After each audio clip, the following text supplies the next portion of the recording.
결혼하지 않을 권리, 비혼을 선언하는 사람들이 늘고 있습니다. 전통적인 관습에 얽매이지 않고 자유롭게 살고 싶다. 아니, 저출산 시대에 무슨 말이냐. 네, 이렇게 아직 우리 사회는 이 비혼을 자연스럽게 받아들이기는 쉽지 않아 보이는데요. 그래도 늘고 있는 건 사실이니까 왜 그런 건지 또 어떻게 바라봐야 될지 전문가와 얘기 나눠보는 시간 마련했습니다. 숭실사이버대학 이호선 교수님 나와 계십니다. 안녕하십니까? 안녕하세요. 반갑습니다. 네. 자, 제가 이 비혼이란 단어를 한번 사전을 찾아봤어요. 정확하게 어떻게 정의가 되고 있는지 보려고. 그랬더니 결혼하지 않음 또는 그런 사람 이렇게 나오더라고요. 이게 과거에는 이제 독신주의라는 말을 썼었는데 이거랑은 또 다른 겁니까?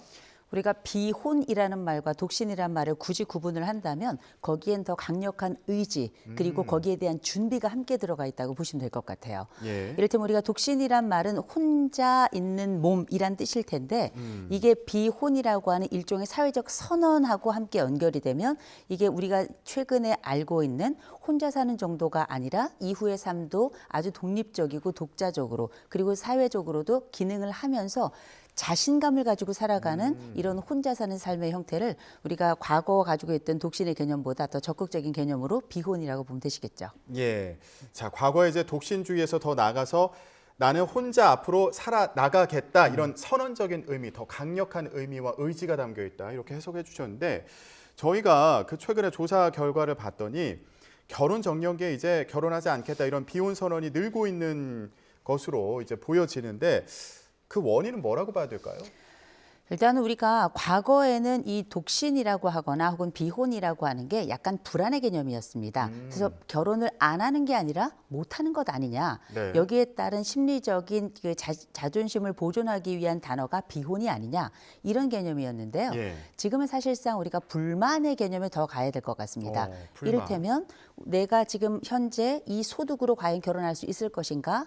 이 사회가 나에게 준 이 조건 자체가 이 젊은 층들, 특별히 남성들에게는 경제적 부담으로 너무 어렵다. 그래서 우리는 결혼을 안 하는 게 아니라 못 하는 게 아니라 안 하기로 결정했다라고 하는 거고 예. 여성들 같은 경우에는 이런 사회적 관계 중에 특별히 결혼에 들어갔을 때 가족 관계, 이 무거운 가족 관계가 내가 결혼을 못 하는 것이 아니라 안 하게끔 하는 것이다. 이런 불만의 기조로 가고 있는 거고 조금 더 나아가서 지금 우리가 2021년에 있는 여러 조사들, 2022년에 나온 조사들도 통틀어서 살펴보면 결혼의 필요성을 못 느끼는 빈도가 점점 커지고 있거든요.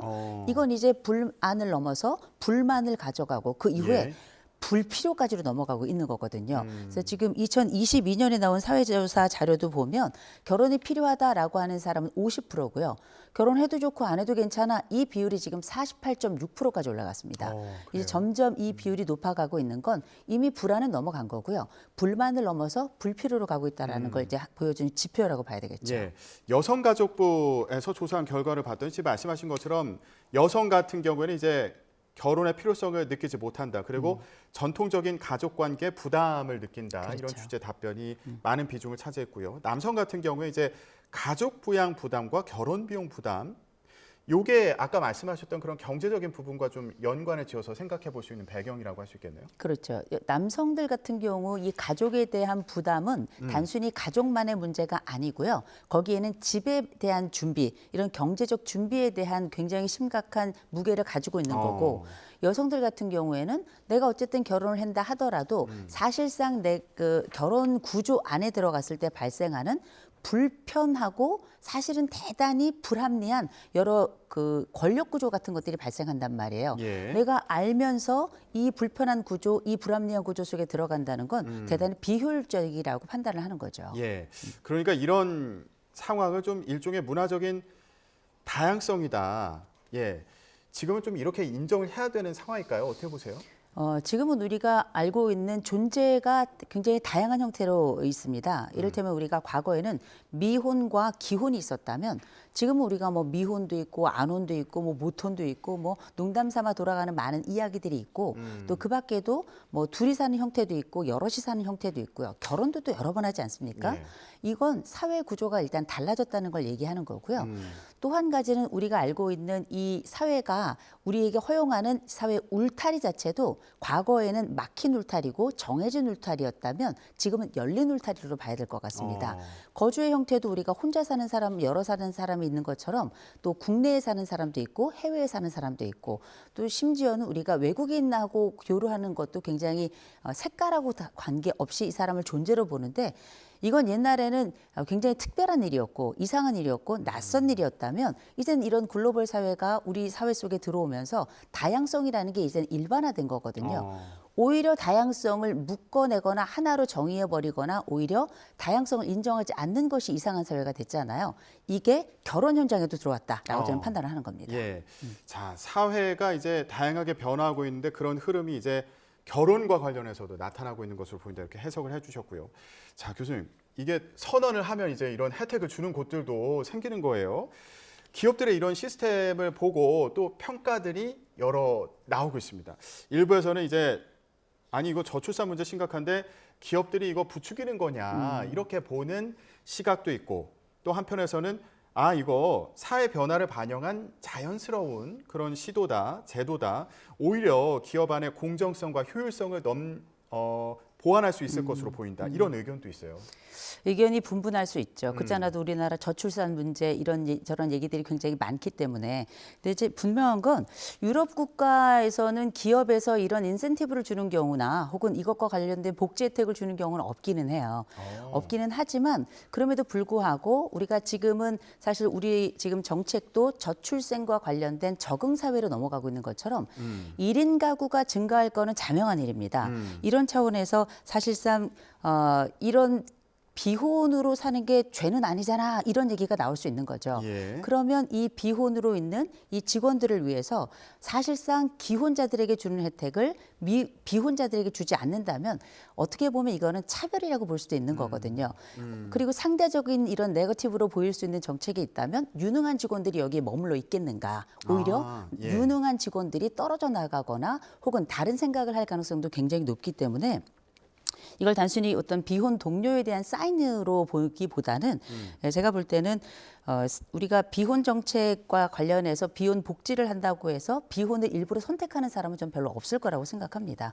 사랑은 비혼보다 더 강력한 힘을 발휘하거든요. 결혼을 하고자 하는 의지를 갖게끔 하니까요. 그래서 지금 기업 입장에서는 비혼 인재 뺏기지 않겠다는 것도 있겠습니다만 앞으로 많이 늘어나게 될 1인 가구들을 사회적으로도 정책적으로 어떻게 포함할 것인가에 대한 첫 번째 그 정책의 방식을 이런 기업들에게서 볼 수 있는 여지도 있지 않을까 싶습니다. 예. 아까 이제 LG U+ 측을 연결해서 들었을 때도 이런 얘기가 있었죠. 가치관에 따라서 복지제도에 차별을 두지 말자 이런 취지가 있다고 이제 설명을 해주셨고요. 자, 이 비혼주의 관련해서 준비를 하다 보니까 흥미로운 그 연구 결과가 있어서요. 이 얘기도 좀 해보겠습니다. 인구학적으로 봤더니 50대 미혼이면 평생 미혼으로 살 가능성이 높다 이런 내용이었습니다. 자, 일단 이거는 왜 그런 걸까요? 근데 이제 먼저 말씀드릴 건 50이 넘어서 결혼의 가능성이 낮아진다라는 말은 맞지만 그렇다고 사랑을 못하는 건 아니라는 거 먼저 좀 말씀드리고 싶고요. 다만 우리가 50대가 넘어간다는 건 첫 번째 중년으로 넘어가면서 사회적 기반이 더 약화될 가능성이 굉장히 높고요. 그다음 이전의 인간관계 차원에서 연애를 장기간 하지 못했거나 혹은 누군가와 만날 기회를 많이 갖지 못했다는 건 50이 넘어서도 그 상황이 연장될 가능성이 높다는 거고요. 그렇다 보면 우리가 또 그 상황에서만 끝나는 게 아니라 나이가 들면 놀랍게 또 눈이 높아집니다.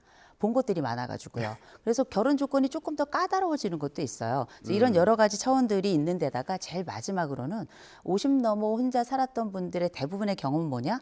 혼자 사니까 이제는 그게 너무 편안해지고 익숙해져서 다른 사람이 들어오는 것이 오히려 부담스럽다. 예. 이렇게 말씀하시는 경우들도 굉장히 많거든요. 예. 이런 여러 요소들을 복합해 본다면 50 이후에는 이미 자기의 삶이 정착되었고 거의 그 삶이 패턴이 완전히 갖추어졌다. 이렇게 보면 좋을 것 같습니다. 예.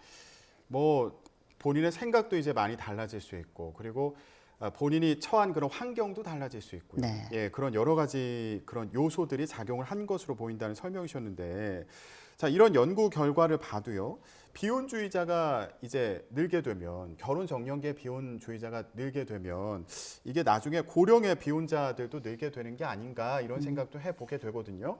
그렇다면은 이거 사회적으로 좀 부양 부담이 늘어나는 거 아니냐 이런 우려도 있더라고요.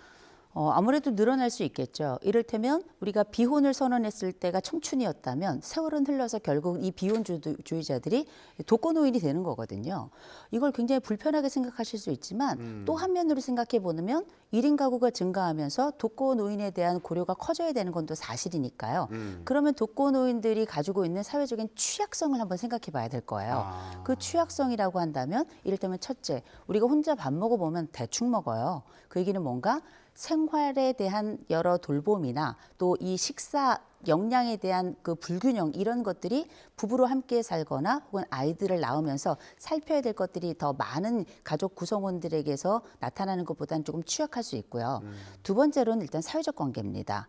아무래도 우리가 그 집 안에 들어왔을 때도 사람이 있는 게 좀 피곤할 수도 있지만 그럼에도 불구하고 끊임없이 정서적으로 소통하고 말 숫자도 늘어나게 되고 아플 때도 돌볼 수 있는 상호 돌봄의 가능성이 가족을 가졌을 때는 조금 더 늘어나거든요. 의무 차원도 있으니까요. 예. 그런데 이런 부분들이 조금 더 취약해지면서 우울감에 대한 증가나 혹은 의료적인 차원에서 의료 수가가 또 증가할 수도 있고요. 또 거기서 한 사람이 혼자 살면서 생겨나는 여러 범죄하고도 연관성을 우리가 빼놓을 수도 없는 거거든요. 예. 통증의 문제도 있고 또 불안의 문제도 있고 또 여기에 따른 보안의 문제도 있고 이런 복잡한 문제들이 함께 따라가기 때문에 1인 사회, 1인 가구가 증가하고 거기에 따른 여러 비혼주의자들이 많이 늘어난다면 우리가 이걸 막을 수는 없어요. 그러나 분명한 건 여기에 따른 대책은 반드시 필요할 것이다라는 거죠. 예. 지금 말씀하신 부분이 이제 사회적인 대책으로 생각을 해볼 수 있을 것 같은데 네네. 그러면 개인적으로도 이거 비혼주의를 이제 선언하는 경우에는 뭔가 좀 준비가 되어 있어야 될 것 같아요. 그러면 우리가 결혼을 준비하는 것보다 전 비혼을 더 확실히 준비해야 된다고 생각합니다. 왜냐하면 우리가 어떤 삶을 살아갈 동안에 하나가 부족할 때 그 옆에서 잡아주는 게 또 배우자의 굉장히 중요한 역할인데 잡아줄 사람이 없어요. 그렇다면 제일 먼저 오랫동안 혼자 살기 위해서 건강관리 진짜 잘해야 될 겁니다. 온 힘을 다해서 헬스도 다녀야 될 거고요. 또 한 가지는 인간은 혼자 살 수 없기 때문에 협업하는 구조를 만들어야 될 거예요. 그게 친구가 되었건 아니면 친척이 되었건 가족이 되었건 나 혼자 살더라도 위험의 요소에서 건강 요소에서 늘 함께 교류하면서 협업하는 사람이 있어서 위기를 돌파할 능력을 가져야 될 거고요. 예. 세 번째로는 마음가짐 굉장히 중요합니다. 우리가 겉으로 볼 때는 굉장히 혼자 사는 게 멋있어 보이지만 멋있는 것도 하루 이틀이에요. 그럴 때 나 혼자 살아도 괜찮아 할 때는 나의 취미도 만들어 가고요. 그다음에 내 심리적으로 나를 붙잡을 만한 또 하나의 관심사도 만들어 가고요. 예. 무엇보다 나이 들어서 더 이상 일을 할 수 없거나 사회적으로 더 이상 어떤 경제 활동을 하기 어려운 순간에 연금이라든지 이런 것들을 나 혼자 준비해야 되기 때문에 이런 것들에 대한 아주 충분한 고려가 결혼보다 더 철저한 준비가 필요한 게 비혼이다라고 하는 내용이죠. 예. 아주 준비할 게 많아 보입니다. 네. 근데 아까 말씀하신 게 이제 사회적인 환경에 대한 불만, 그러니까 뭐 결혼 제도라든가 아니면 경제적인 부분에 대한 불만이 이제 비혼주의로 연결이 되는 경우가 있다고도 설명을 해주셨는데 이게 우리나라만 그런 거예요? 아니요, 그렇지 않죠. 우리가 지금은 좀 외국이 조금 달라지긴 했습니다만 뭐 프랑스라든지 네덜란드라든지 스웨덴이라든지 이런 데도 처음에는 경제 상황이 너무 어려워서 비혼을 선언한 사람들이 많았어요. 근데 이게 비혼을 선언을 했다 하지만 어떤 방식으로 돌아갔냐면 동거가 늘어났습니다. 동거가 늘어나면서 비혼 출산이 동시에 늘어난 거예요. 그러면서 그 사회도 사실상 굉장히 보수적인 사회거든요. 중세 통과하면서 기독교를 기반으로 해서 가족 중심의 문화가 아주 강조되었던 게 서방 문화거든요. 예. 그랬다가 이게 이제 현대 사회로 넘어오면서 경제적인 타격이 개인들에게 가며 결혼 제도 자체가 풀어진 겁니다. 풀어지면서 결혼과 또 결혼하지 않는 것 사이에 굉장히 다양한 형태의 존재가 생겨나게 된 거죠. 존재하는 방식이.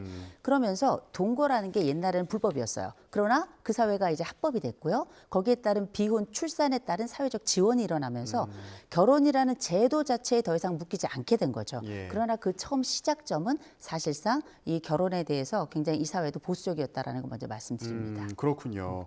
자, 이제 우리 사회에서도 이런 비혼주의가 늘어나고 있는데 지금 말씀하신 여러 가지 이제 파생되는 현상들이 또 있지 않겠습니까?